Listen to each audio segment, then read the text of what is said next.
Imagine hearing this at the station. The train at Platform 5 is the 7 a.m. express from Manchester Piccadilly to London Euston, but passengers cannot travel on this service. Sounds completely bonkers, right? Well, for a couple of days, that was the actual plan for the fastest train between Manchester and London. The only people allowed on board would have been the staff. So, what was going on?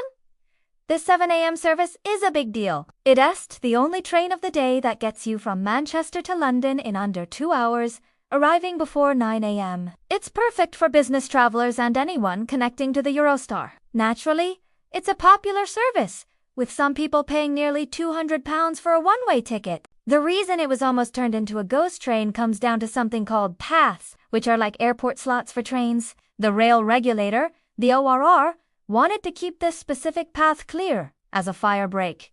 This basically means creating some slack in the system to help things recover if there's a disruption, like a signal failure. Their logic was that an empty train is easier to divert or hold back than one full of paying customers. But running a nearly 200-mile journey with a massive, empty train still costs a fortune in energy, crew, pay, and track wear. Plus, that specific train is needed for other services heading north from London later in the day. So it couldn't just sit in Manchester. After a massive public outcry and some media head-scratching, the decision was reversed. The ORR backpedaled, admitting that while the service could affect punctuality, they recognize how important and popular it is. So, for now, you can still catch that super-fast train to London. This whole mess really highlights a bigger problem.